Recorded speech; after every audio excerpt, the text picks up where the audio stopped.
afternoon and welcome to K-12 Education Budget. Today we have a busy schedule. We're going to be taking a look at our $5 billion budget here. And we're going to start with a review of the budget with Gabrielle. And then we do have testimony from Craig, John, and Mark. So we look forward to that. What we can do with the budget is probably take it in sections, then we'll pause, see if there are questions, and wherever you think is a good pause, and then we'll keep moving. Sounds good. Everyone should have our budget analysis in front of you. It does look a little bit different this year, but we will, similar to sessions prior, start with fiscal year 22 on page 871. Subsequent to the 2021 session, one adjustment was made to the $5.8 billion appropriated to the Kansas State Department of Education for fiscal year 2022. That adjustment does change the current year approved amount without any legislative action required. That one change is an SGF reappropriation. The agency approved amount includes $12.7 million, all SGF, to reflect funding reappropriated from fiscal year 2021 to fiscal year 2022. That includes $7.7 million for CAPERS, $1.3 million for the school district juvenile detention facilities, just over $150,000 for special education services aid, and $3.4 million for state foundation aid. The agency requests a revised estimate of $6.1 billion, including $4.2 billion SGF in fiscal year 2022. That's an increase of $314.3 million and an SGF decrease of $31.3 million from the amount approved by the 2021 legislature. The agency's revised estimate includes 10 adjustments listed on pages 871 and 872. About half of those relate to adjustments in COVID-19 relief funding. I won't read through each individually, but happy to take questions on them. The agency estimate also includes 269.3 FTE positions, which is an increase of 7.4 FTE positions above the fiscal year 2022 approved number.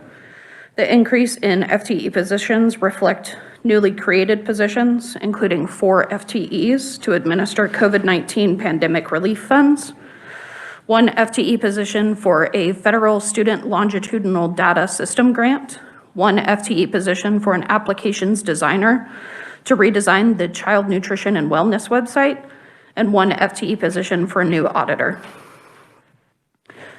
And that might be a good place to pause and see if there's questions on the agency request. All right, committee, reminder that we will hear from Craig and John in a little bit regarding their agency request.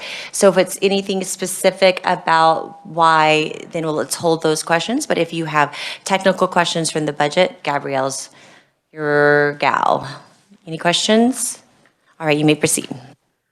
Moving to the governor's recommendation, the governor recommends a fiscal year 2022 revised estimate of $6.5 billion, including $4.6 billion SGF. That is an increase of $404.4 million, or about 6.6%.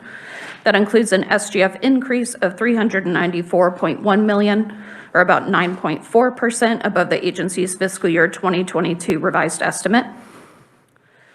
That increase is primarily attributable to the governor recommending the elimination of delayed school payments and paying off CAPERS layering payments in fiscal year 2022. The governor's recommendation includes the adjustments listed on 873 and 874. I will briefly review those. The first one, item number 12, the governor recommends adoption of the fall 2021 education consensus estimate in fiscal year 2022.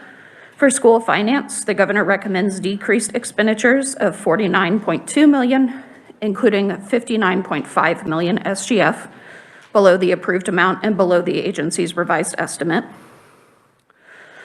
For CAPERS, the governor recommends decreased expenditures of $35.1 million, all SGF, below the approved amount and below the agency's revised estimate. The individual components of our fall 2021 education consensus estimate are described in the special topics section of the budget analysis on page 885. The next adjustment is the education superhighway. The governor recommends additional expenditures of just over $178,000 SGF for the state match for the Education Superhighway Program in fiscal year 2022. That program supports school building access to high-speed internet and requires a 10% state match to leverage 90% federal funding. KSDE did not initially request that funding from the 2021 legislature in its initial fiscal year 2022 budget because it believed all of the school buildings in Kansas requiring that state match would be approved before the end of fiscal year 2021. However, USD 361 notified KSDE that its E-rate funding application was approved in fiscal year 2022 and required that additional funding. The next item, still on page 873, is eliminating delayed school payment. The governor recommends additional expenditures of $199.6 million SGF to eliminate delayed state aid payments to school districts in fiscal year 2022. That practice of delayed payments by the state has occurred each year since fiscal year 2003 and would be a one-time expenditure to fix that accounting practice. Moving to page 874, the last item I will draw your attention to is the CAPERS layering payment payoff. The governor recommends additional expenditures of $253.9 million SGF to pay off the debt of CAPERS school payments to the state's retirement system in fiscal year 2022. The governor's recommendation also includes 269.3 FTE positions, which is unchanged from the agency's fiscal year 2022 revised estimate. And I'd be happy to take questions on fiscal year 2022. All right, committee, any questions on fiscal year 2022? Yes, Representative Thomas. Yes, thank you, Madam Chair. So question, item 14, is that, I want to make sure I understand this right. Are you saying that the recommendation is we stop with the delayed payments as in we're no longer paying a year behind? That's correct. So it is currently an accounting practice that has the money being delivered to the school districts a month after the fiscal year ends. So they're encumbering the money late.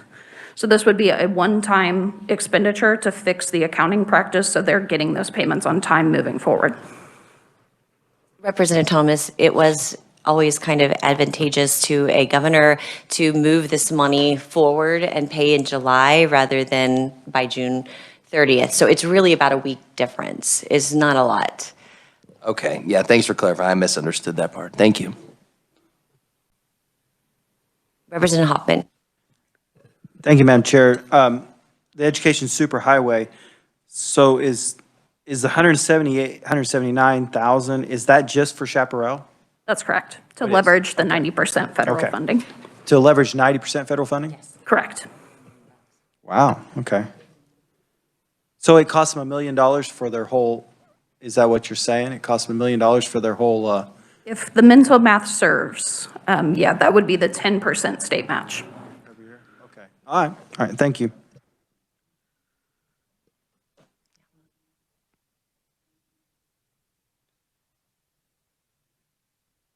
Any other questions? Yes, Representative John? I'm sorry, I'm getting lost on this delayed payment stuff, and I don't understand it. I'm sorry. I'm going to give you a legislative perspective, and then we can go back to more of a non-political answer. So think about it this way. Remember when we had those years where we did not have money? There were years here, not since you've been here as bad, but there have been allotments done to try to make, in a state government, you must have a balanced budget.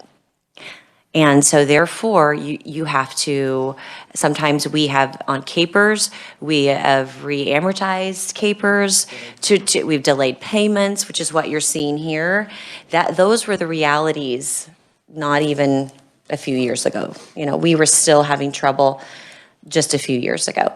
So in order to make the budget balance, we owe this, imagine this, you owe someone $200, you gotta, or well, in this case, 200 million, you owe them that, and on paper, it has to, you can't have a negative 200.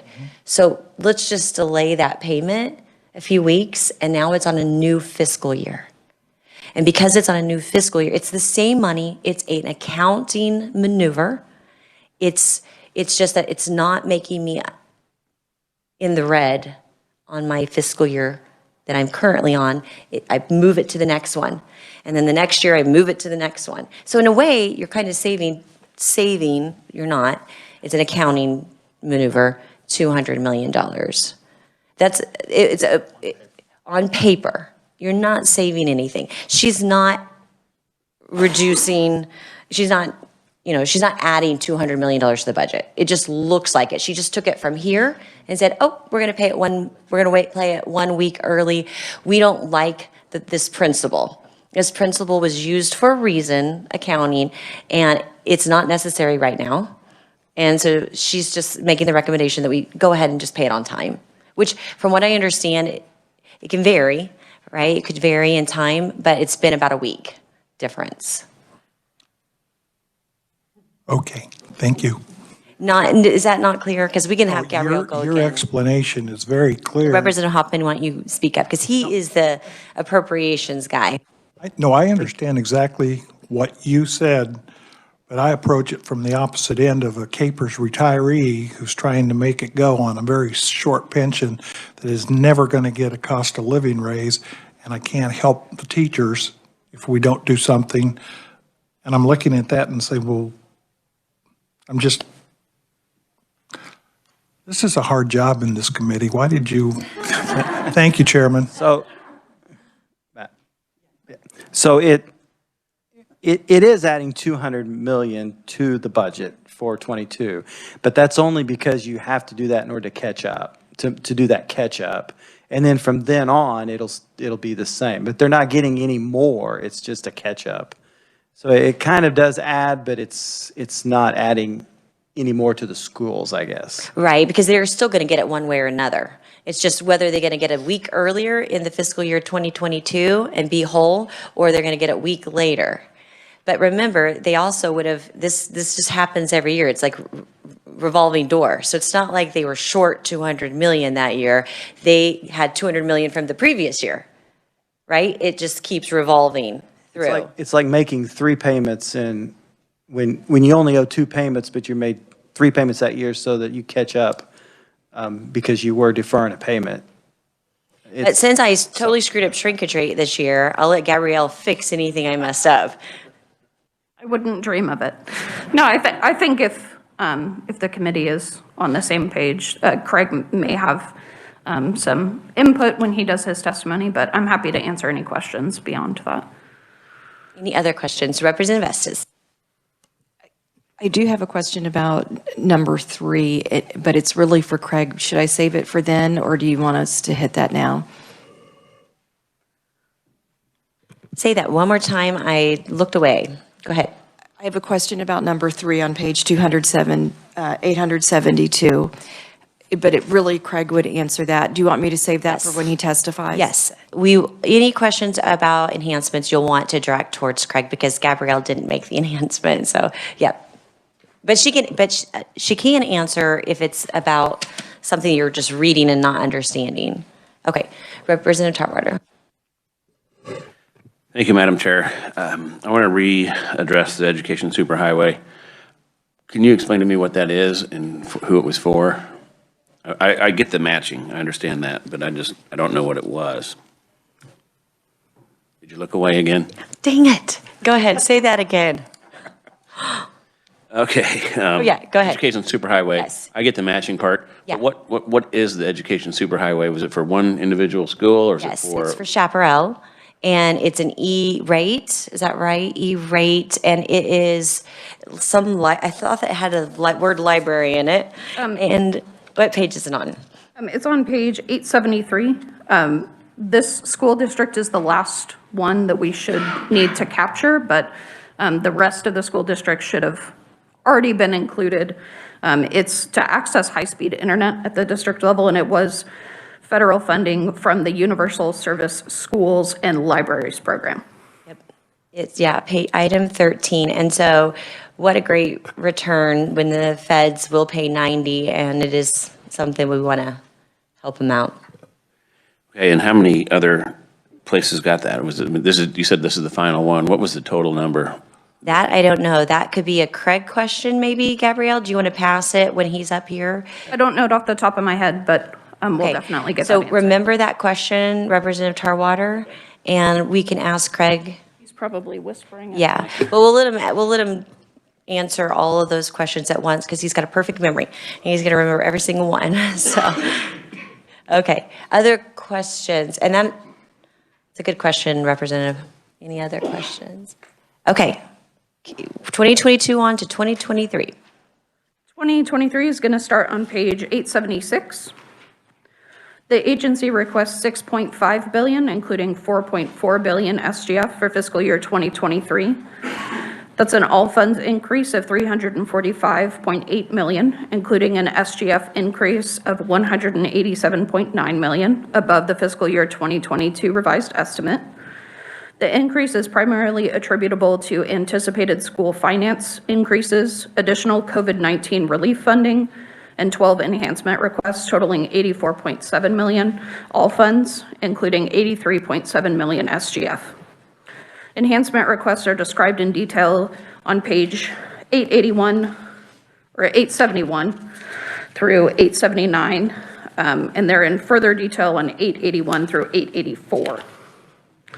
The agency request also includes 269.3 FTE positions, which is the same number as the fiscal year 2022 revised estimate.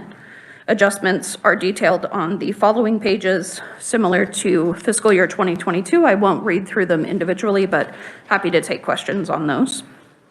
I will note on the top of page 878, there were some requests and recommendations for fiscal year 2023 that didn't necessarily have a dollar amount attached to them, so those are listed there and were provided by the agency. The last item on that page for the agency request, the Kansas Children's Cabinet recommended that pursuant to KSA 38-2102, the transfer for the Kansas Endowment for Youth or KEY Fund to the Children's Initiative Fund equal 102.5% of the fiscal year 2022 transfer, and that would be approximately $51.7 million. And I can pause there before moving to the governor's recommendation. Any questions? Probably on this, would want to wait and ask Craig. Let's go on to governors. Okay. The governor recommends expenditures of $6.4 billion, including $4.2 billion SGF for fiscal year 2023. That's an all funds decrease of $127.3 million, including an SGF decrease of $152.3 million below the agency's fiscal year 2023 request. The governor's recommendation includes the adjustments listed on page 878 and 879. The first one is our education consensus adjustment. The governor recommends adoption of the fall 2021 education consensus estimates for fiscal year 2023. For school finance, the governor recommends decreased expenditures of $24.9 million, including $49.4 million SGF, below the approved amount and below the agency's request. For CAPERS, the governor recommends decreased expenditures of $26.2 million, all SGF, below the approved amount and below the agency's request. And the individual components of the fall consensus estimate are described on page 886. The next item is the governor's recommendation to decrease $25.8 million SGF for fiscal year 2023 due to the governor's recommendation to pay off the CAPERS layering payments in fiscal year 2022. Item number 14, still on page 878, is an enhancement request for CTE transportation. The governor does recommend adoption of the agency's enhancement request of $1.5 million SGF for the CTE transportation enhancement for fiscal year 2023. Adoption of that enhancement request will reinstate funding for CTE transportation at the fiscal year 2020 level for fiscal year 2023. The funding was eliminated as part of the governor's allotment plan in July 2020. At the top of page 879, the next item is an enhancement for a dyslexia coordinator. The governor recommends adopting the agency's enhancement request for $100,000 SGF for a statewide dyslexia coordinator position for fiscal year 2023. And the governor also recommends the addition of 1 FTE position for that purpose. Moving to item number 16, the governor recommends adoption of the agency's enhancement request of $1.1 million, all from the Children's Initiative Fund for fiscal year 2023. Additional expenditures would fund grants for communities aligned in early development and education and autism diagnosis programs. Item number 17, the governor recommends decreased expenditures of $2.9 million SGF to partially adopt the agency's professional development enhancement request for fiscal year 2023. That enhancement request includes the recommendation of $1.8 million SGF for professional development state aid. The governor, as part of that enhancement, did not recommend adoption of the agency's request for $35,000 SGF for Kansas Foundation for Agriculture in the Classroom, $35,000 SGF for the Kansas Association for Conservation and Environmental Education enhancement request, or $1 million SGF for the Mentor Teacher Program.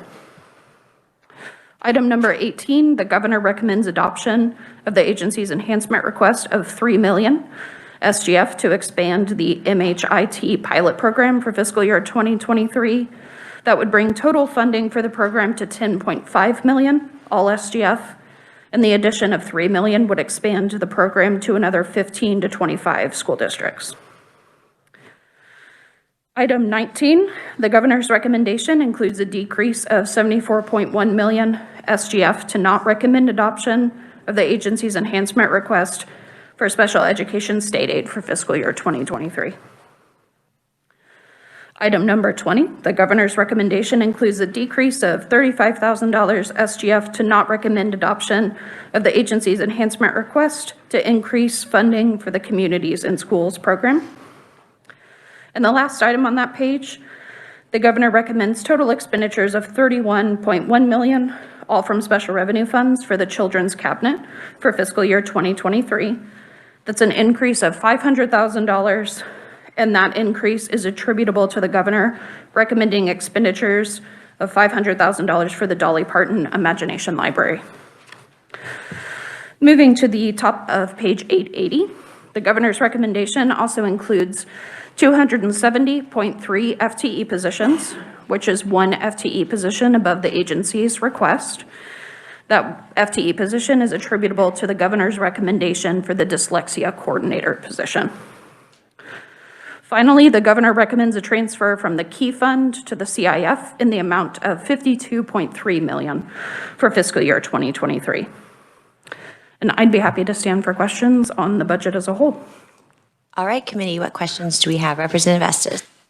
Okay, I'm a little confused because from our conversations yesterday about statutory requirements for special education and looking at number 19 on page 879, and that decrease, is that because there's something coming somewhere else? Can you explain why we're cutting special ed funding?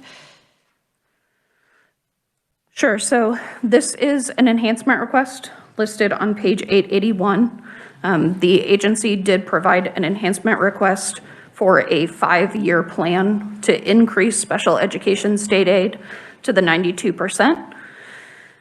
It didn't decrease what the agency requested beyond the enhancement request, but you are correct that the enhancement request was, she did not recommend adoption.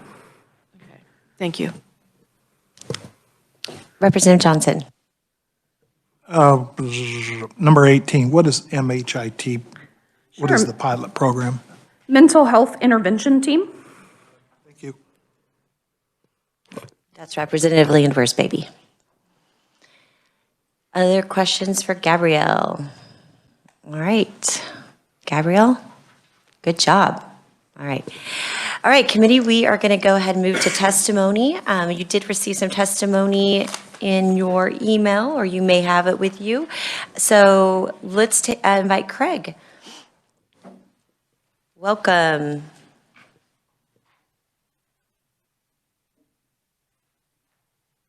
Thank you, Madam Chair, members of the committee.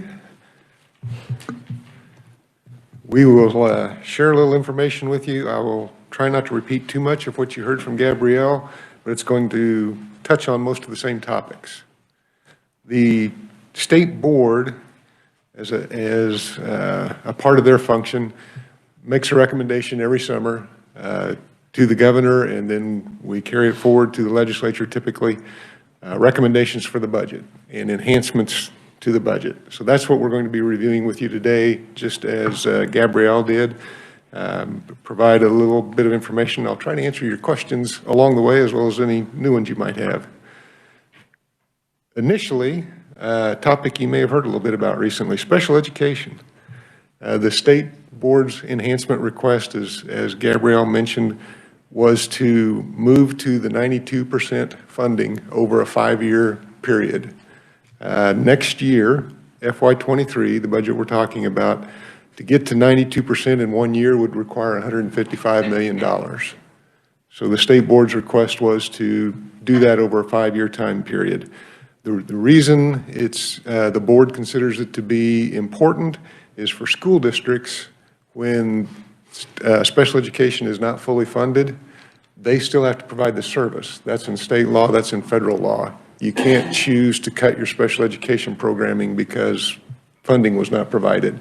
So you have to find the funding from other sources. And for school districts, that's the general fund or the local option budget. So they take money from other programs so that they can fund special education as they are legally required to and provide those services for those students. So the state board's recommendation, I'll try to clarify just a little bit. On the first page, and as Gabrielle mentioned, it was $74 million in our initial request. Since that time, when consensus estimates met, we had more information in November. So to fund it over a 5-year time period would require $68.2 million each year for 5 years. And that's the state board's enhancement request on special education. And on our testimony, there is a chart that lists the years and the percent that the state has been at for providing special education state aid.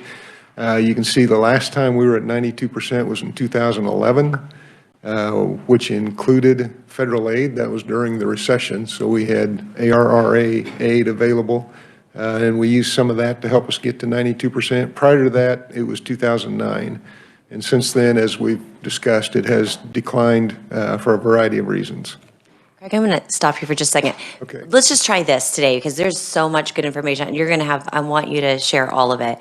But let's try asking questions kind of topic by topic and see how that goes. So then we won't forget. Does anybody have any questions for Craig on this special education? Yes, Representative Tom. Thank you, Madam Chair. So on one sheet, it says 74.1. On yours, it says 5 years, 68 million. Help me out 68 here. is the new request. Got it. Thank you. Okay, Craig, I have a question for you. Yesterday, we kind of looked at the next year's budget, and it looked like we might have almost a 1-to-1 ratio for students and teachers, or students in paras in special education. I did receive an email from a teacher that said that it's not like that in her district. She actually said 14-to-1. So it's somehow there's not a uniform number. But my question is this: we talk about, and I think that would probably be true because of job vacancies. So if there are job vacancies, then there are unused funds that will be carried over that are unspent. Is there any idea of how many or how much money is in this category that is unspent, is carried over in districts? Maybe we could get Gabrielle to give the committee, to give us an idea of how much unspent special education funds are going to be carried over in each district, and which will actually help them as well. Comment? And yes, if I can, I'd like to walk you through how we calculate the state aid per teacher. Well, and I'm not even There are no unused funds. Okay, so I'm not even talking about, so I know when I look at districts and I look at every category, and it'll show cash carry forwards or unencumbered.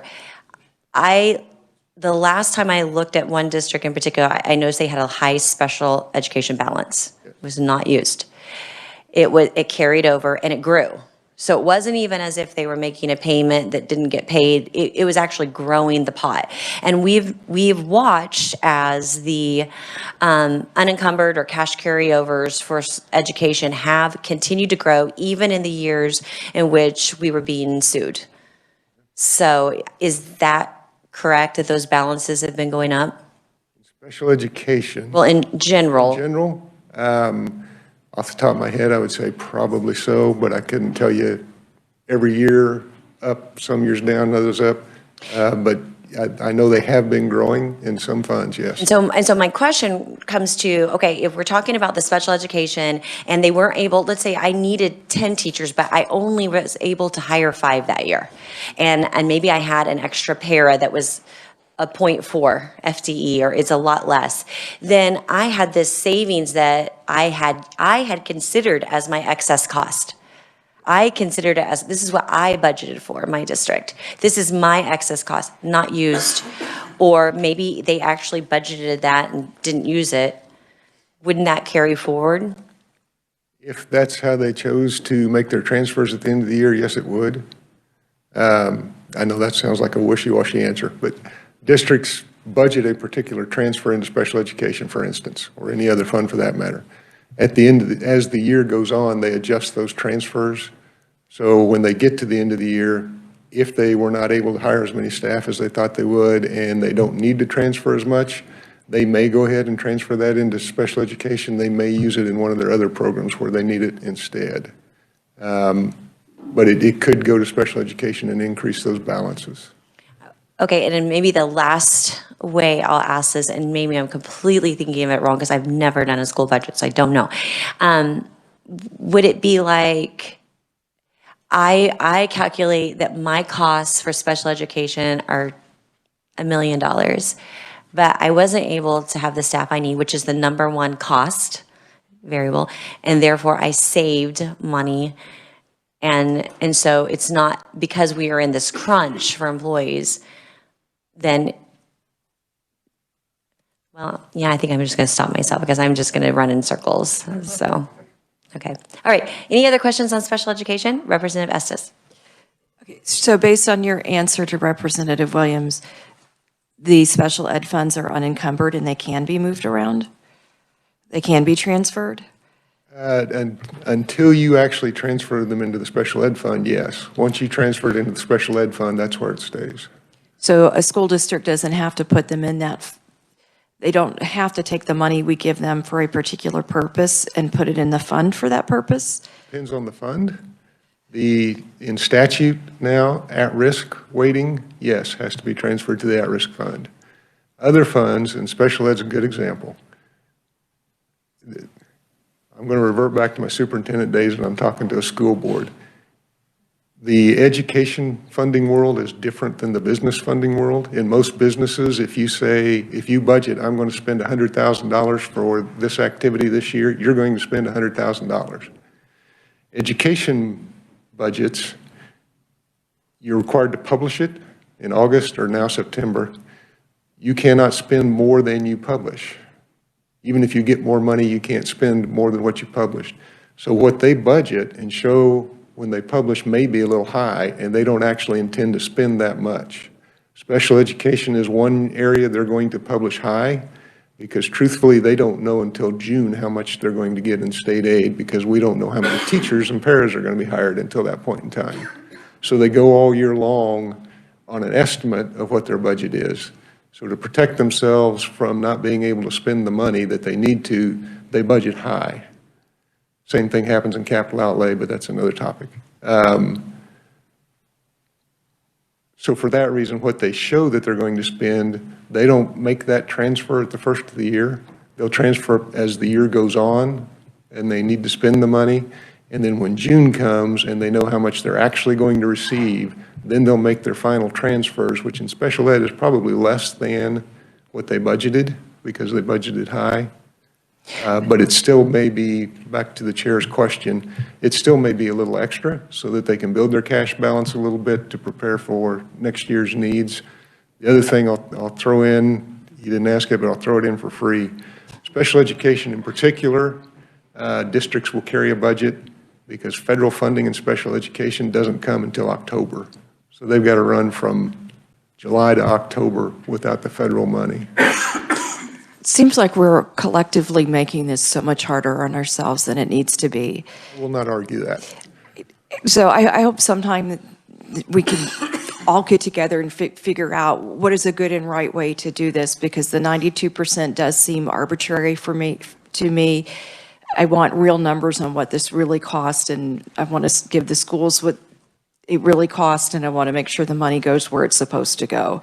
Because if we're giving special ed money and it ends up getting transferred into something that's not related to special ed, we're either giving them too much or we're not doing enough for the kids in special ed. So, And let me add a question on that, Craig. So when you give the special education weighting to the school district, they don't have to immediately put it in the special education fund, or they do, and then they put anything else they add to it has to stay. Once they put it there, therefore they don't, they transfer it later.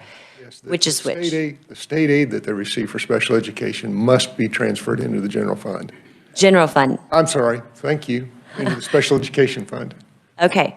The general fund and LOB transfers that they determine they need to make in addition, they have some flexibility on. But the state aid that's provided must be transferred from the general fund to the special ed. Okay, so my request, Gabrielle or Craig, whoever can do that, is to provide for the committee the cash carryover balances, cash balances. It'd be great probably to see more than this one, but for sure this one, and then we'll see how we go. And maybe let's do like a 3-year look so that we can kind of see if they're stagnant, staying the same, whatever that might be. Representative Estes? respectfully, Madam Chair, I think a 5-year look might be more informative because the COVID years aren't typical. Excellent.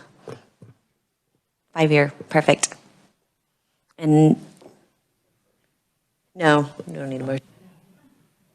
No, they don't make us do that. All right, continue. Okay. Next item, professional development. Statute provides that school districts are funded for professional development, a percentage of their cost, and it's spelled out in statute how much. That has not been funded for a couple of years now. The state board's request was to fund that, to provide the support for professional development programs. The governor recommended funding a portion of that, $1,770,000, and the state board and the department support the governor's proposal. Any questions there? Representative Estes. Okay, so when I think about that, I think about the districts around the state were very innovative last year about taking advantage of new technology to do some of their professional development while we weren't traveling. So now I could see districts using that as a model continuing forward for financial efficiency, and would the department look at whether or not just an automatic percentage no longer makes sense since we could save money on that front? Good question. The statute actually spells out that it is a percentage of actual expenditures that's provided as state aid. So if they're spending less, the state aid's going to be less.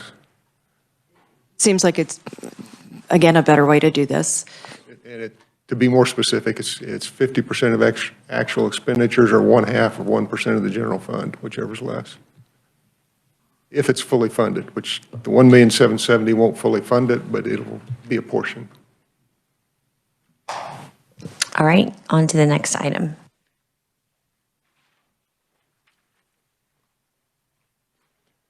Mental Health Intervention Team Pilot Program. We're in our 4th year with that program, and grew in the number of districts each of the first 3 years. This year we stayed flat. The appropriation was the same as in the prior year.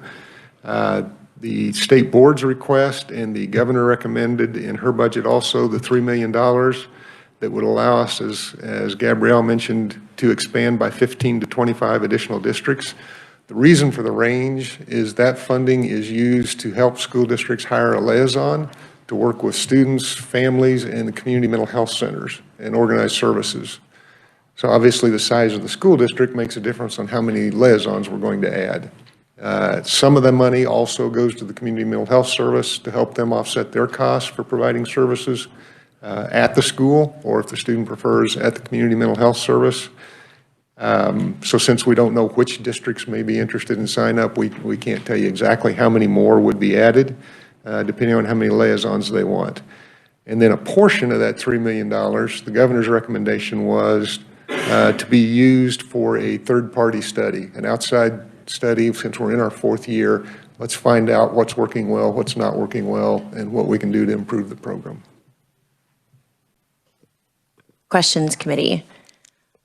All right, on note on this one, that this is the item that the State Board of Education deleted last year from ESSER funding. I think you all remember that we received the letter on July 14th. So I'm glad you put it in. Thank you.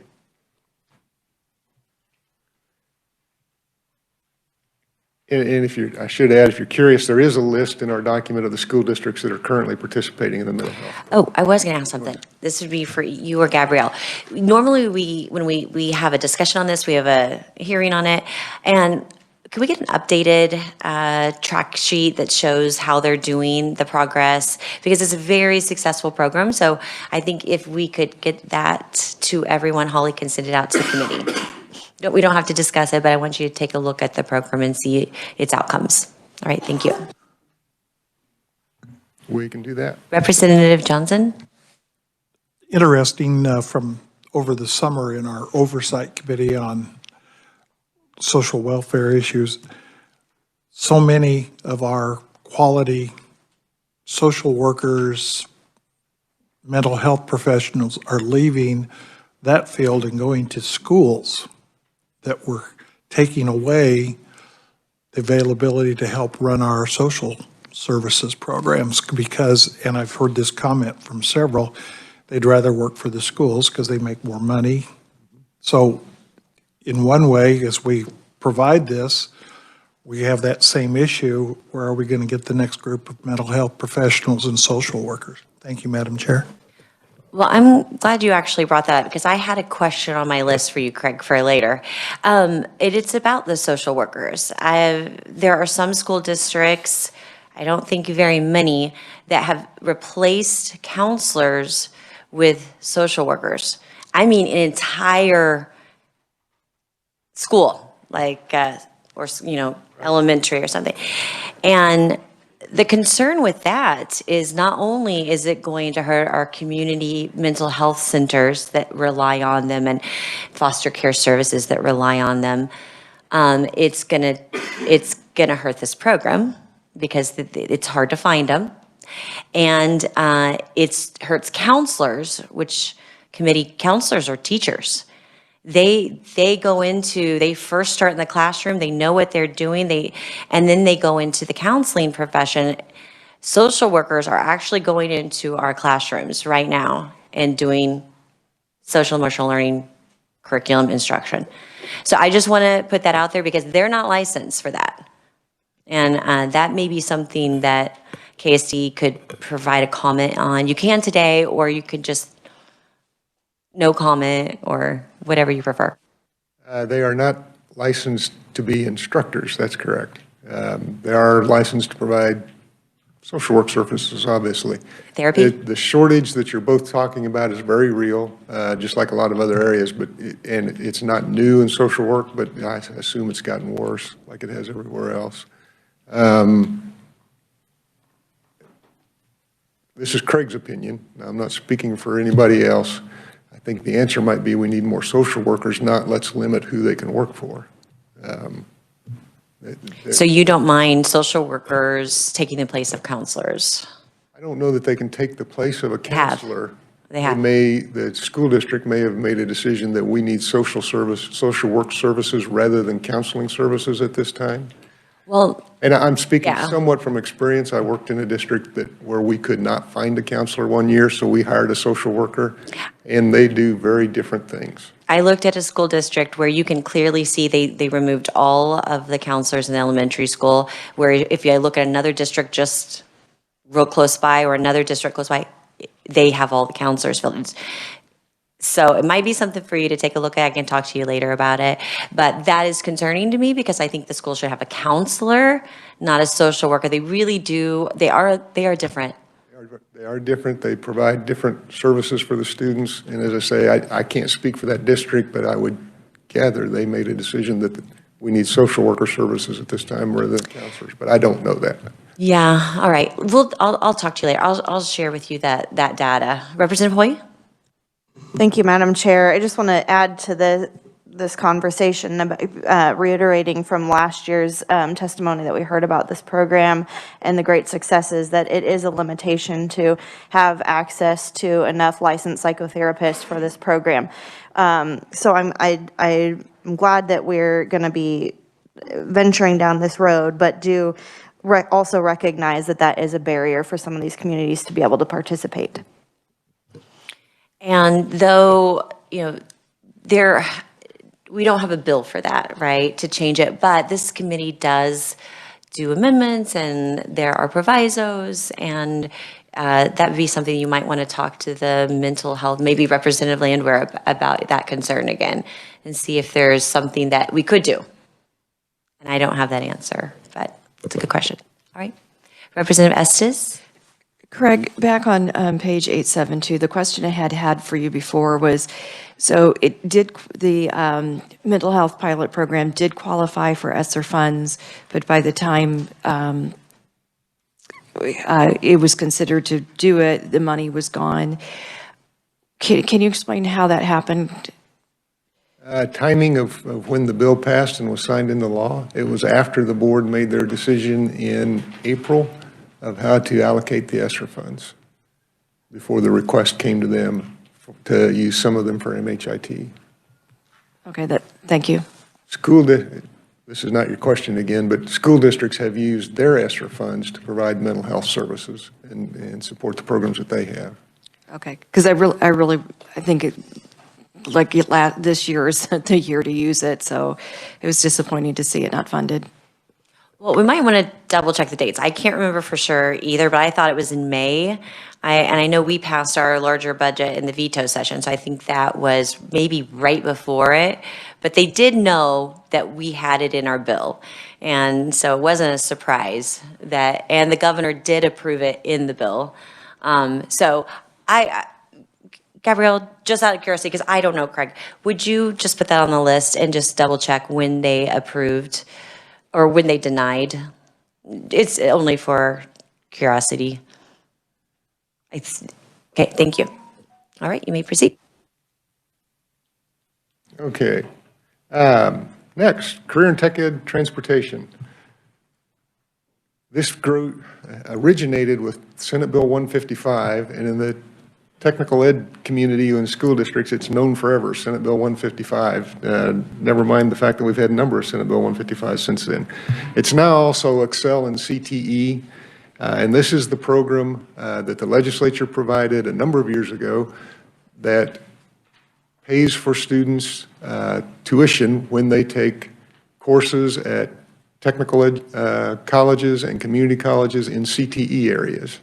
That works towards certification for those students. They can earn certifications in some cases while they're still in high school or in a shorter time after they complete high school.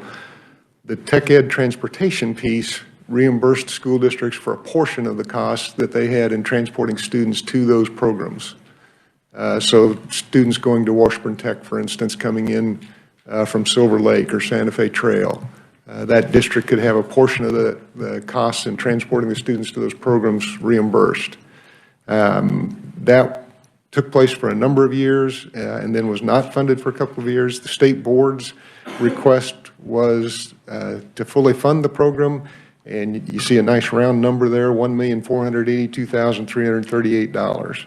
And the governor included that in her recommendations, and the state board certainly supports that recommendation.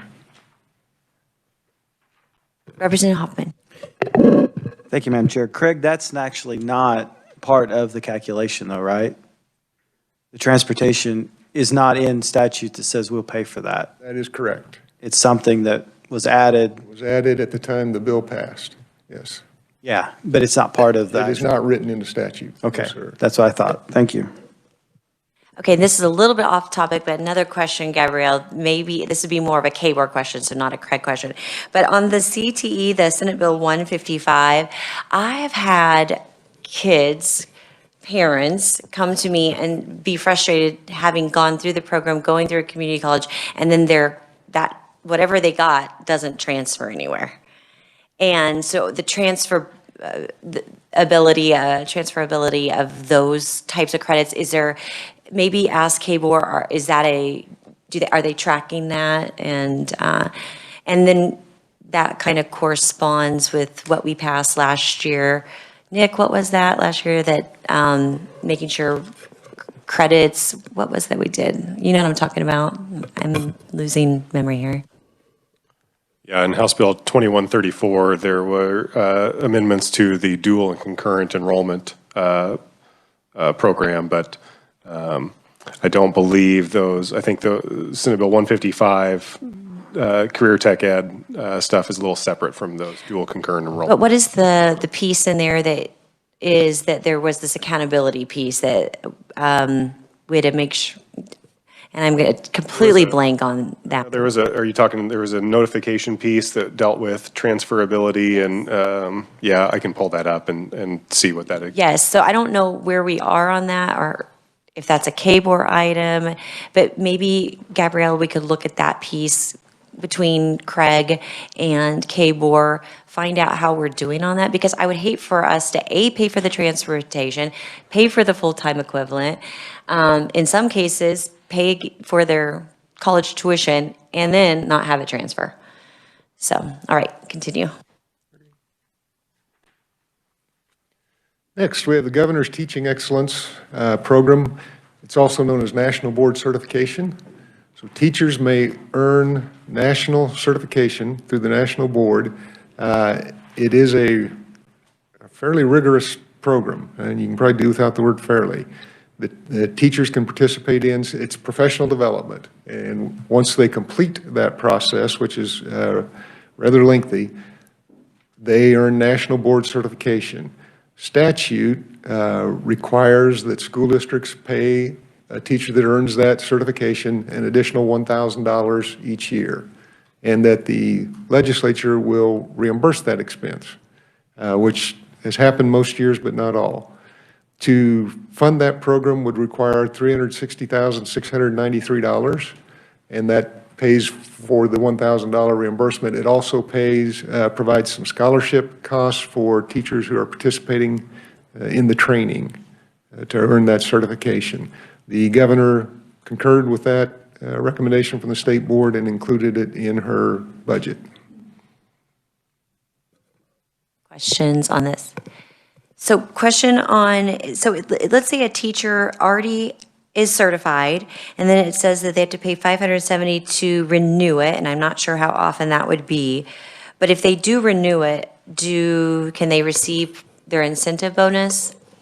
Yes, and renewals every 10 years, and they do continue to receive the bonus if they renew. They receive that bonus every year regardless. Oh, it's an ongoing thing. Once they have the, As long as they renew it and It's like a if step. they let it lapse, then no, it doesn't apply any longer. Gotcha. It's not just a reimbursement for getting the certification. It's a bonus every year thereafter. That's correct. Okay. There's two separate pots of money, for lack of a better term. One helps with scholarships for some teachers participating in the program. The other is for the $1,000 bonus that they receive each year after they've earned the certification. All right. Thank you. Wait, Representative Hoffman.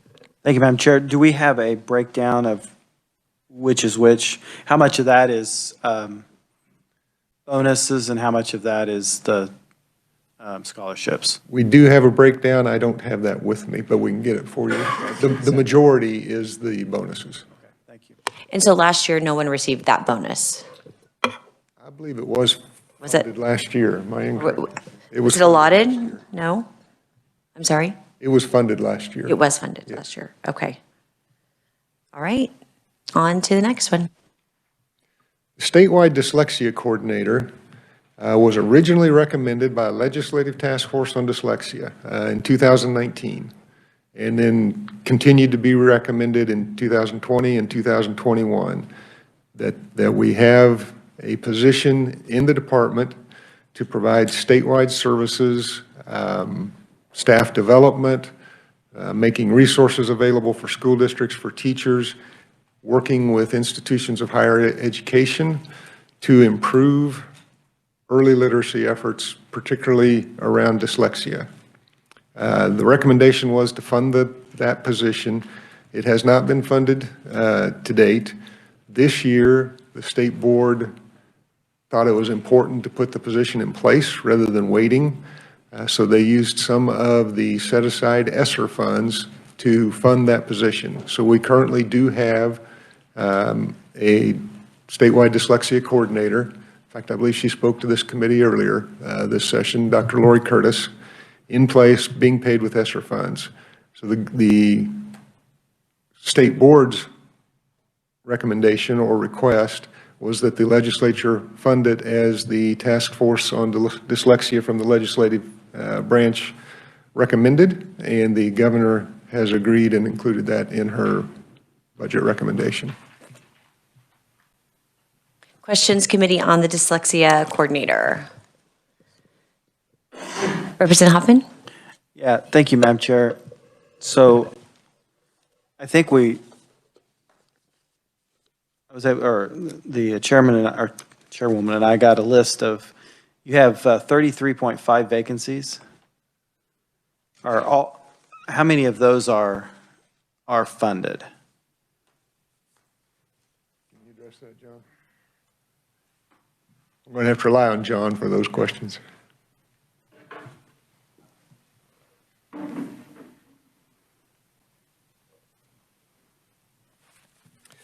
Madam Chair, members of the committee, John Hess, Director of Fiscal Services for the Kansas State Department of Education. All of our positions have funding associated with them, but we do not hold positions open permanently for shrinkage or something along those lines. When we budget that they might, for shrinkage as turnover, so they might be vacant for a short period of time, but then they'll plan to be filled. And so a lot of our the positions have funding associated with them, but we are continually trying to hire all of our vacant positions. So it's hard for the agency to move much more money from existing positions to other positions, because we are trying to always trying to fill out our current staffing levels. Okay, but you don't, do you? Madam Chair, members of the committee, I mean, so the documentation that might be is always at a point in time, and so those were the vacant positions when we submitted that we built our budget around, but it's constantly it's constantly circling through, and so it's a useful snapshot for a certain point in time, but we have we're constantly hiring positions, and if somebody leaves, we're trying to hire and replace a position here and there, and so it's a constantly moving target. Yeah, I understand that. I'm just saying that okay. Well, so I think you could probably handle the 100,000 through that, but that's just my opinion. well, let's talk about that for just a minute, because that's what I was thinking. You have a shrinkage rate of 8.3%. You have 12% opening, if I did my math right. 12% of, at least, I just highlighted all the vacancies. Madam Chair, that was a point in time from last summer, which is when we built our budget. And so, we had to make the budget work in conjunction with not just salaries and wages, but all of our contractual service expenditures and commodities expenditures and capital outlay, all of those types of expenditures. I had to increase the shrinkage amount by $200,000 last year. So for this fiscal year, it was previously budgeted at, I'd have to look up the exact dollar amount, but I had to increase the shrinkage rate to make the numbers work within the existing allocation for. $892,379. It was about $690,000 in the approved fiscal year 22 budget that the legislature approved last session. So to make it work, and especially because we don't apply shrinkage to a couple of our programs because, so for example, state board members their position is always filled, they always get paid, there's no shrinkage there. And also, we have very strict maintenance of effort requirements for our career and technical education program that's required by the federal government, and so we don't budget shrinkage there to ensure that we meet the maintenance of effort requirements. And so we have to charge higher shrinkage to the rest of the agency, actually. So the 8.3 is averaged out across the entire agency, but the other programs have higher shrinkage than that. And so I had to increase the shrinkage rate to make the budget, to balance the budget this year on that. And so we've kind of, it is my opinion that we have maxed out the shrinkage that we can increase for the agency. We do not have the available SGF resources to be able to move around for those types of issues because we are constantly trying to hire them, because if we hire somewhere, then we won't be able to hire another important position elsewhere, and all of those types of things. It's a balancing act. I'm going to let Gabrielle interject real quick. So I asked about your shrinkage rate and the amounts, and I thought you said it was $892,379 and then $838,955. That's correct. He was referencing the 893 number is the revised number. The closer to 600,000 he's referencing is what was approved. Okay. So they revised their budget for fiscal year 22 to increase the shrinkage. So if it were revised, there's going to be some additional money there. Because we had rising costs, Madam Chair, we had rising costs elsewhere. So in other areas of the budget, and contractual services, those types of things. So to make the math work, I had to increase the shrinkage rate for staff. So we've basically maxed out on those types of issues, and in terms of the amount of SGF resources we have for agency operations, which have decreased the last couple of years as well. All right, so I got that. Gabrielle updated me on this shrinkage approved, which is exactly what you said, but I'm so visual. Representative Hoffman, I want to tag team off of him after he has a question on this, so don't leave yet. Yeah. So you mentioned contractual services. So our former, the former commissioner, Dale Dennis, was under contractual services. Is he still contracted with the department? Madam Chair, Representative, Mr. Dennis is at the request of is on a part-time non-benefits eligible position for, I believe it is, I have to remember, 10 hours a week or 12 hours a week or something along those lines. So he is part of the contractual services. It is currently in salaries and wages. It's a position. It is a non-benefits eligible position, and so. So he would be on this list somewhere. Yes, Madam Chair. But it is a non-benefits eligible position, and KSDE pays the CAPERS penalty for that position. But I would also emphasize, because it is a part-time non-benefits eligible position, the way IBARS works, the state's budgeting system works, it is not in the FTE count. Can we get how much that is? I can certainly. And you said it's 10 hours a week? I'd have to double check the exact how it's budgeted, but it is, Mr. Dennis's salary is not paid out of state general fund monies. It is paid out of monies received through indirect cost reimbursement from the federal government for operating federal grants. So it is not hitting the state general fund. Okay, I'd still, if we could find out. Thank you. And does he help with grants? What does he do? Madam Chair, he is a special assistant to the commissioner, so he performs whatever tasks the Commissioner of Education may request of him. I know he's been helping with getting teacher licensure applications and renewals and stuff like that, helping them get all of that online and expediting that process. Okay, Representative Nguyen. Thank you, Madam Chair. Are we still talking about the Dyslexia Coordinator? We are talking about Dyslexia Coordinator because it's a request, an enhancement for, so we're talking about positions. I just thought the conversation just went in. Yes, and it's not clear to some of us. Yes, well, we're talking about FTEs. They're going to add an FTE. And if we're going to add an FTE, we want to understand what vacancies exist and the money. So it was very important conversation. Okay, so that my understanding, it seemed to suggest, and correct me if I did not get your point, and the representative to your left, that they perhaps have additional revenue that this request would be in the same ballpark. Is that? It's a good question. Now, we're not working it, so I don't know what the I'm not committee's asking to work. I'm asking, was that the line of your So there's a couple thoughts on this. Yes, I wanted to know, and I think Representative wanted to know what's unfilled, what's available. great. That's one thing. But remember, last year committee, we talked about this position.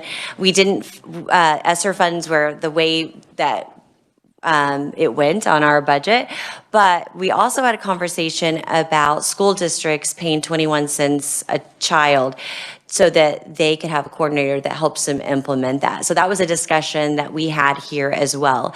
So there are lots of different ways, not lots, that's the exaggeration, that this could be potentially funded if it's a valuable resource for our children and it ensures that more kids can have literacy. And thank you. I just needed clarity because it was going in a few different directions. Thank you.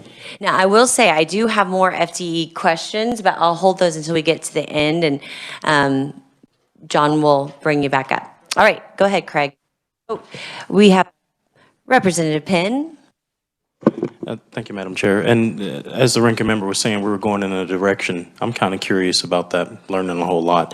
How many other positions do you have, like you just described, for the ex-commissioner still on the roll?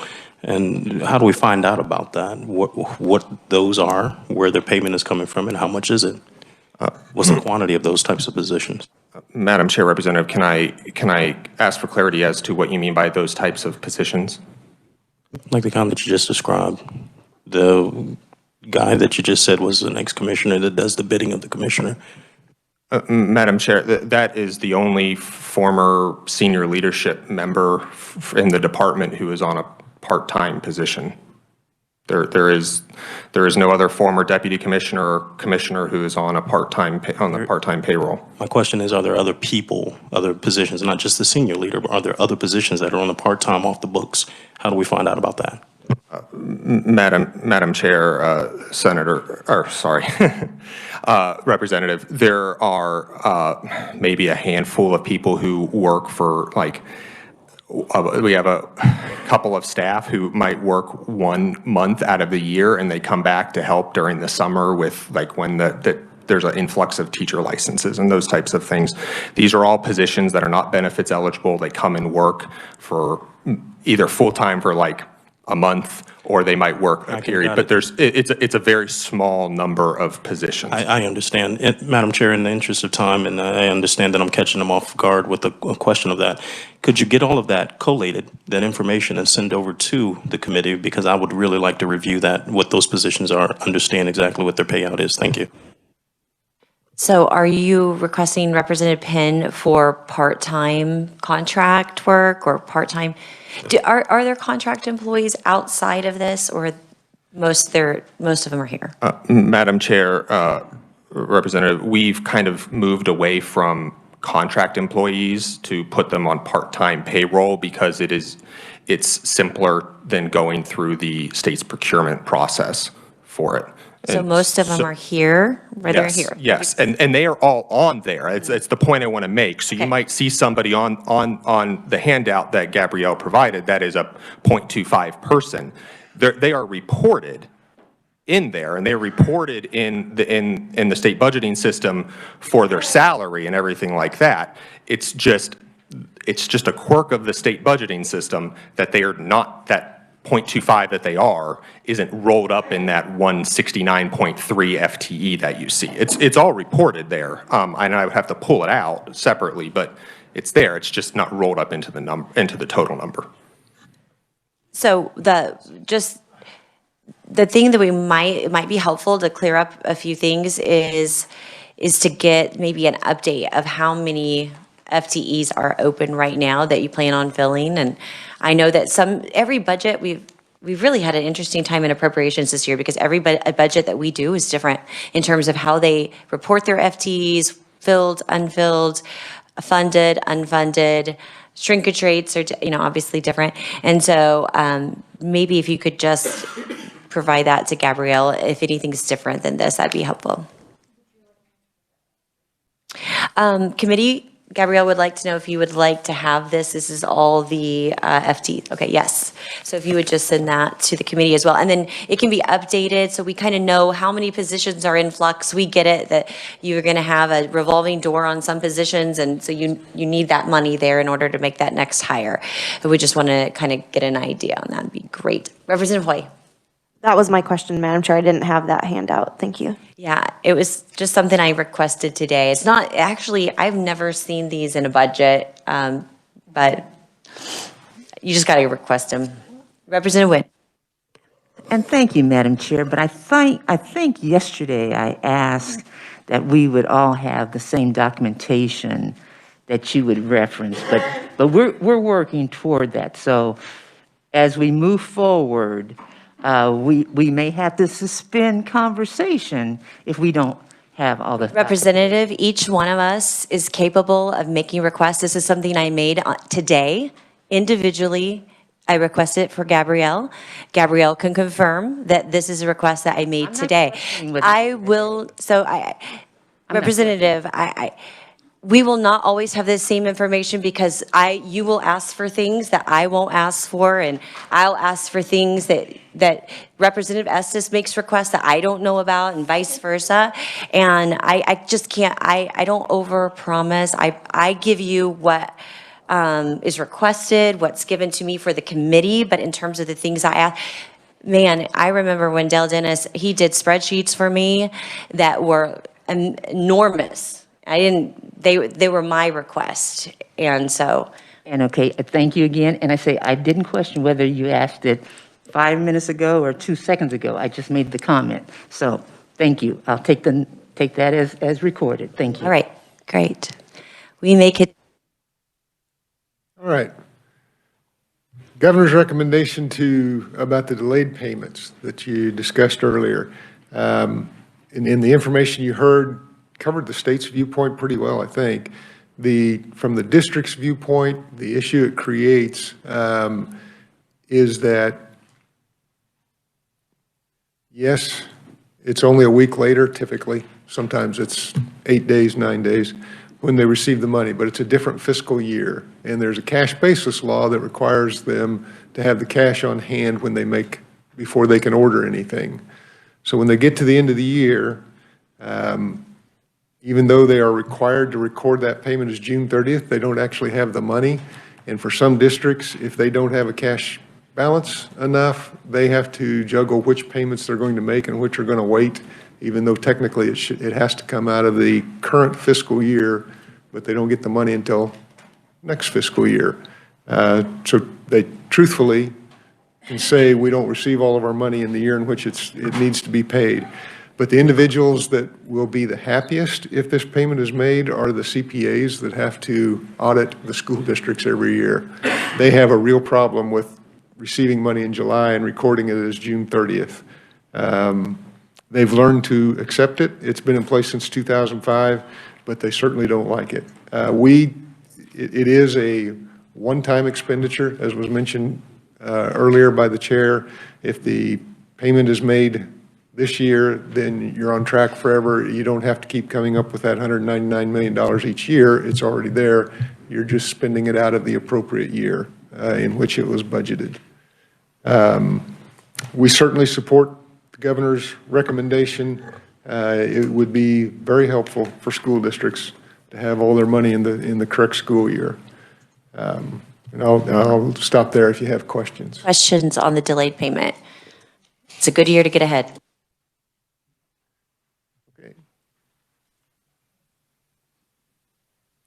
Delayed payments to capers, I believe that's been addressed in some bills in the legislature as well, so I won't belabor that point, but the recommendation to make those payments now rather than over time and accruing interest on them.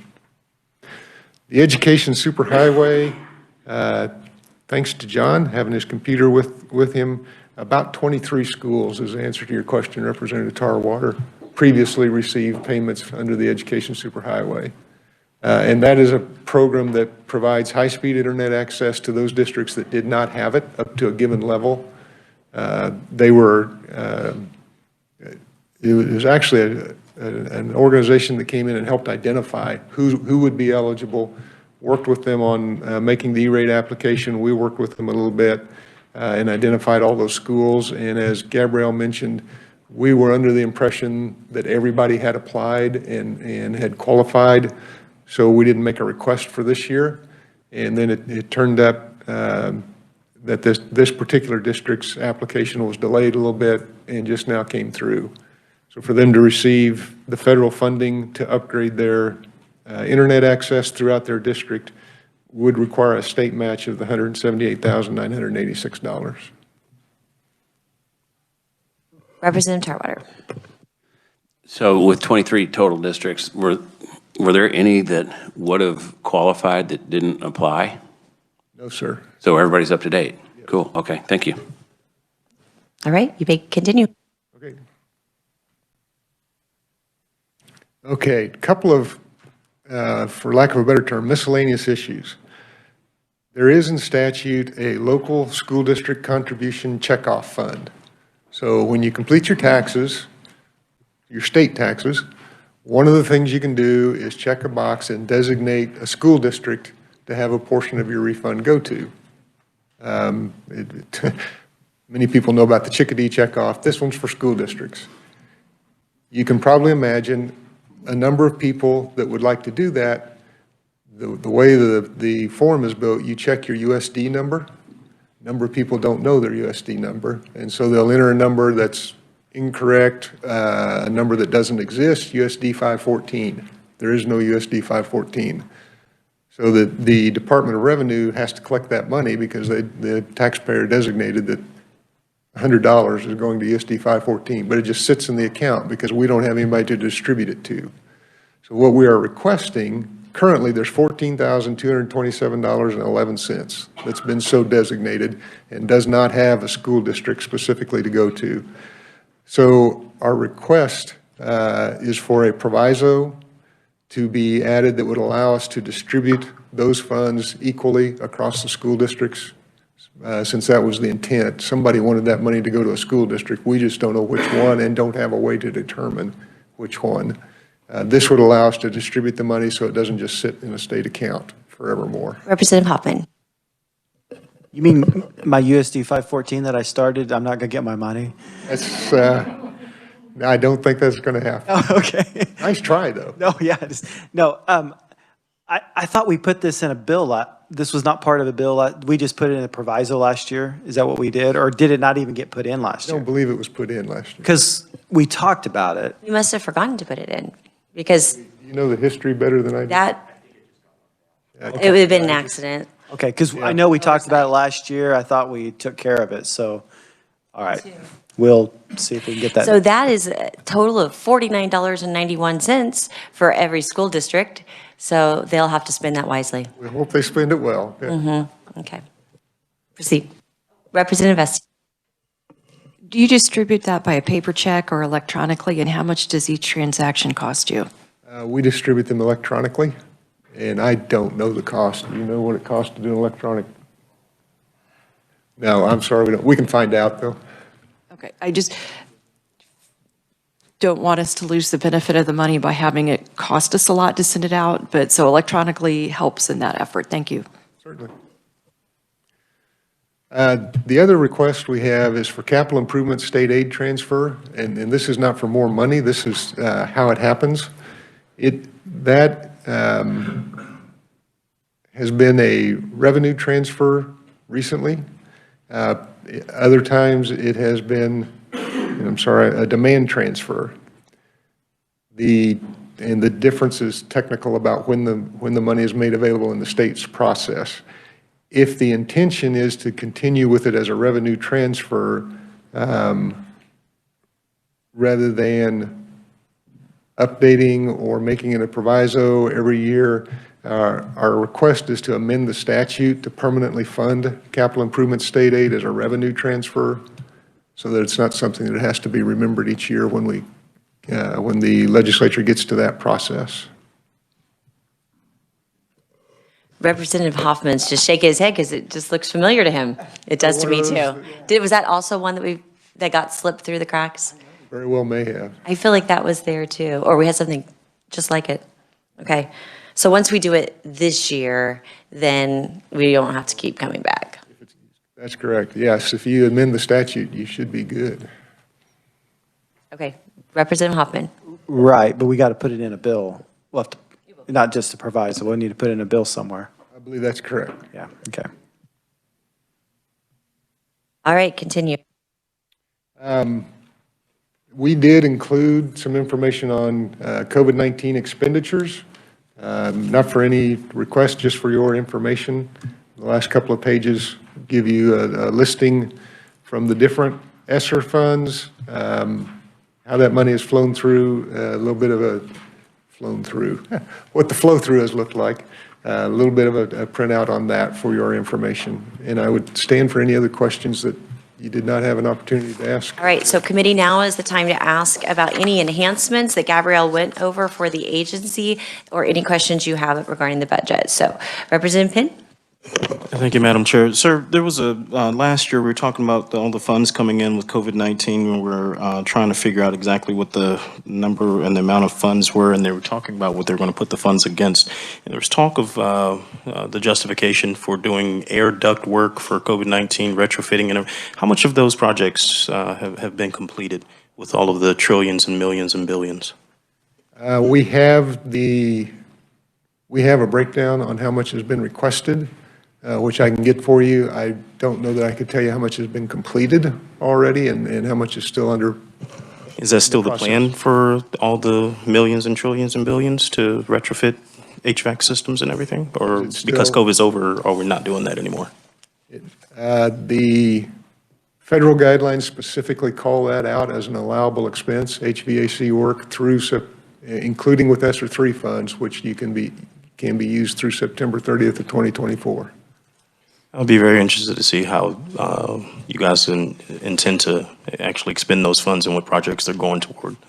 Thank you. All those good tax dollars. Representative Hoffman. Thank you, Madam Chair. I'm making sure this is in 23. The mentor teacher program, the $1 million that you asked for the mentor teacher program, I'm trying to. Yes. Is it 23 or is it 22?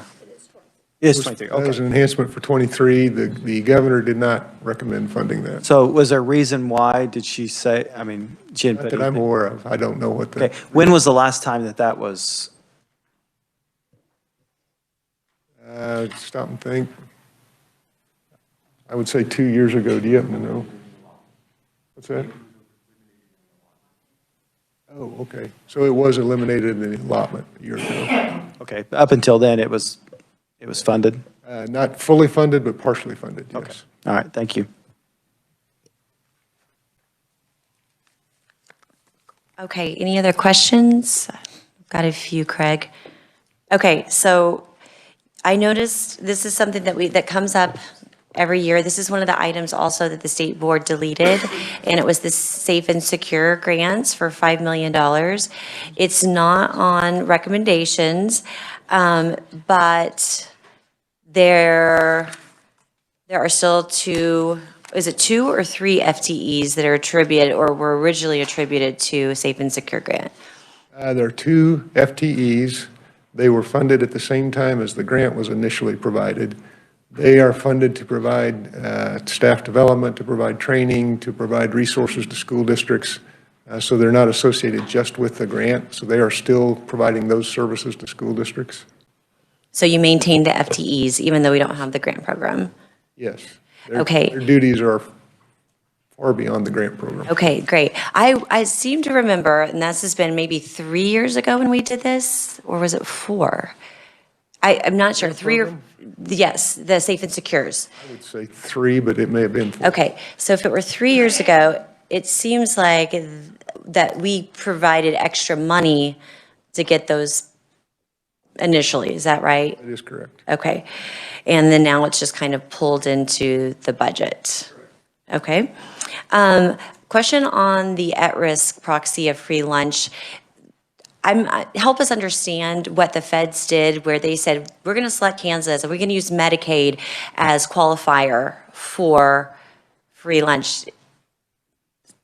Do you know what I'm talking about? Are you talking about how students qualify this year? Yes. This Or year? they qualify because they fill out paperwork for free lunch, and I know that has gone down because people haven't been filling out their paperwork, and it's based on income. So, but I thought I heard some announcement that Kansas would have their at-risk be determined by Medicaid. I don't believe it's going to be determined by Medicaid. This year, all students eat free. You're probably well aware from USDA. So USDA did not have their free meal application since everybody ate free.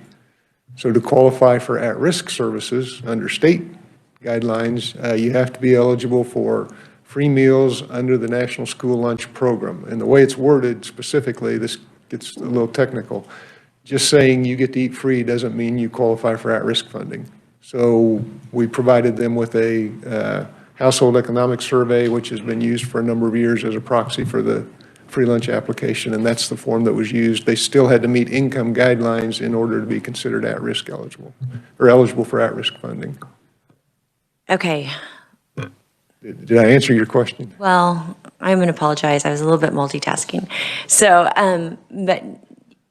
but let's come back to the Medicaid. What was that federal announcement? What was that governor's announcement on that?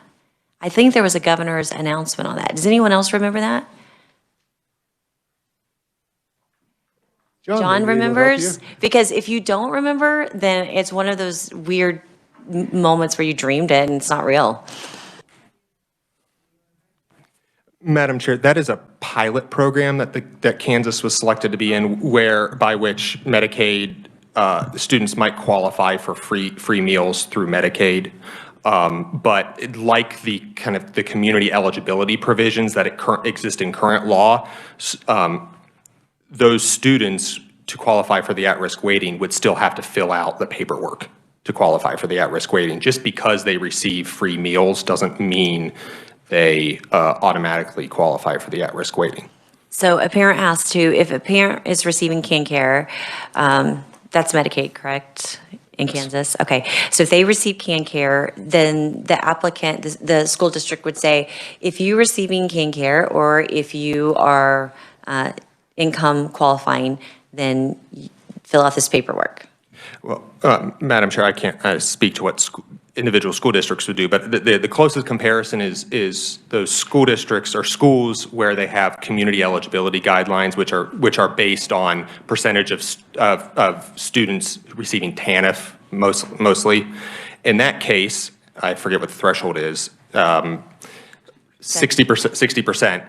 Everybody in the school receives free meals, even if they wouldn't otherwise be eligible. But then to qualify for the at-risk weighting, the student student's family has to fill out the household economic survey to determine if they would, under the guidelines of the program, actually be eligible for it, not just be receiving free meals because everybody in the building receives free meals. So hate to ask this again. So this pilot program for the Medicaid is not going to impact our at-risk numbers for the proxy for at-risk funds. Madam Chair, we don't believe so, no. Because they would also have to do the paperwork, just because they're, in a case like this, just because they're receiving free meals, like this year, everyone's receiving free meals, but the waiting. So my question, okay, so I understand you have to fill out the paperwork regardless, but isn't it in statute that you qualify if you're free lunch? So how can it be that the federal government can say you can qualify for at-risk? I understand for food, for nutrition, but it would seem like that would be a conflict with our statute for funding of at-risk. And Craig can correct me if I'm wrong, but the definition is eligible for it, not that they're receiving for it, receiving free meals. So they have to meet the eligibility guidelines of the National School Lunch Program. And so, and we do that to determine that by filling out the paperwork, not whether or not, Craig can perhaps explain it better than I am. I'm kind of rambling off around in circles. Sometimes it's easier if other people say the same thing that you're saying because I'm not getting it. Because basically what I'm saying is if in statute it says that you have, if you're free, you qualify for this reason, is that just, but if you're on CanCare and that's what the parents fill out and they don't give any type of income, they just say it's because we receive Medicaid dollars, that shouldn't qualify for at-risk funding under our statute, correct? Correct. Not. That qualifies them, I'm sorry, that qualifies them to receive free meals. It does not necessarily qualify them for at-risk funding. So it'll have no impact on They need to meet the that. income criteria. Then my only other question is a counting question. How do we know the difference? If you're going to say they're free, if they're qualifying for free meals, how are we going to calculate and know the difference between those that were free lunch because of income and those that were receiving CanCare because of other reasons that may not always be the same? We audit that every year, every district every year, and they are required. That's more than yes. The short answer is we audit it every year. So next year, you'd be able to come back and say, here are this number of students that received free lunch because of income, and here's the number of students that received free lunch because of Medicaid. Qualifying by some other purpose, yes. Okay, that'd be great, because then that helps us see in real, how that number may fluctuate. Because I noticed that other states were saying, oh, it didn't impact our at risk or whatever it is that they use that for as a proxy. And okay, good to know. Any other questions? Representative Penn. Thank you, Madam Chair. Sir, thank you for being here today. I was looking at your piece on the COVID-19 expenditures that you guys have printed out, and you talk about the Individuals with Disabilities Education Act and the elementary and secondary school emergency relief funds, the ESSER 1 and 2. I think when we were here last year, we talked about that. It came out to be about $5.8 billion for Kansas for those fundings out of a pot of about $122 billion that the federal government was pushing down. And that's what I meant before when I talked about the billions and billions. How much of that COVID relief fund and your requested budget that you have here today is going to be going towards either performing, promoting, or producing the SEL that Dr. Watson talked about in this committee? SEL training, deep equity, all of those, the DEI type of programming across K-12 in Kansas. Okay. First clarify, the funding we're requesting today is state money, so it's not covered by the ESSER funds. But on your question, do you want to know how much the state is providing from our set-aside funds for training? Yeah. Did I understand correctly? How much of those federal funds that you drew down? I'm sorry, not how much an individual district is spending, but how much the state's providing for some of our training to school districts? Yes. Okay. That I don't have off the top of my head, but I can get it for you very, very easily. All right. Appreciate that. Any other questions for Greg? All right. Thank you very much for providing an overview. I appreciate it. It is our state's largest general fund budget, I believe, so 51%. Thank you. Let's see, John, are you giving testimony or are you just, no, you're just there? And then now we have Mark Tallman. Welcome.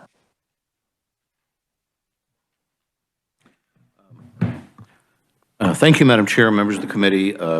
We wanted to appear briefly just to lend our support to that amount of money you're just talking about, and I might put that in the category of it seemed like a good idea at the time. Looking at the time now, I can be very, very brief. I've given you just some testimony which talks about what you've been hearing all day, really lending our area of support. Attached to that is some background information. Because you've really heard so much, I think there's just a couple of things that I would want to stress, maybe a little bit in response to some of the things that came up. Certainly, we do support increased funding for special education in some form. Appreciate what has been put in the governor's budget as part of the Gannon phase-in agreement several years ago. We would also support increasing that if it was possible. You asked, Madam Chair, if I may, about the issue of special ed reserves. One of the things that I think I talk about in here is making sure you are looking things over an appropriate period of time. And I just looked at some data that I have that, for example, the special ed total cash balances in 2011 was $209 million, and in 2020 was $202 million, which would imply it has gone down. But in several years in between, it has gone both down and up. So I think I would just say the longer time frame you can look at to get a question of trending is one thing that's very important. The other thing I would say, because I know cash balances is something the committee has talked about, we think another factor that you should think about is not just the amount of balances, but the percent of budget. Because what we've heard from groups like the General Accounting or the Government Finance Officers Association, for example, which was quoted in the study that the legislature did several years ago, talked about cash balances being an appropriate two-year budget. And as you've indicated, in the past several years, school budgets have gone up, balances have gone up. But as we've looked at balances, at those that are really unrestricted and can be spent, the percent has not changed very much. So as you look at that, we would also suggest that you look at the question of how those come together. Would just note, we also think it makes sense to eliminate the delayed aid payment. We understand the reason for that. We know why it was done. Districts have generally managed to live with it. There are some minor problems with it. And so if there's the opportunity to reverse that, we do think it would be, we think that would be a good idea.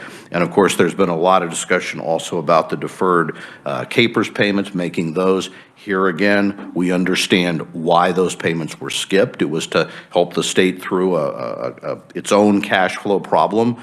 It helped avoid cuts in the education budget. We appreciate that. But if you can make those up and reduce the ongoing cost of payment, we think that's a positive thing. The rest of my testimony is really just some things that I've really kind of put together to talk about. You often hear us talking about why we think funding is important historically. I've tried to provide some information about that. I've also, because of this committee's interest in some of the issues around testing results, I've tried to include some information there. And finally, toward the end, I also have given you some charts which look at how districts have used the additional funding that has been provided since the Gannon funding has started, and helps take into account the first part of those federal dollars that have come in. So obviously there's a great deal that could be talked about there, but I know the hour is late, and so I'll simply defer to you if there are questions that you have now that you see, or you can certainly contact me at any time or on any other bill if I'm back to try to talk about any of these issues. So appreciate the time, and Madam Chair will stand for any questions you want to give me. Committee questions for Mark. Okay, since the hour is late, I actually would love to have a discussion with you about your little chart here, but we can do it another time. And I don't want to hold anybody longer than necessary. So no questions from Mark? He loves our questions. Okay. Well, you know you'll get another shot at it. I'm expect to be back Monday, I believe, so you have the weekend. Okay. Great. Well, appreciate the Department of Education, appreciate Mark, John, thank you for taking some tough questions. And committee, we are going to, the plan is next week, if you haven't looked, is that we are going to make recommendations. At this time, it's scheduled for Tuesday. We also have a bill hearing on Monday, which is a needs assessment. And check your email for other details that, and it may be in flux. All right, we are adjourned.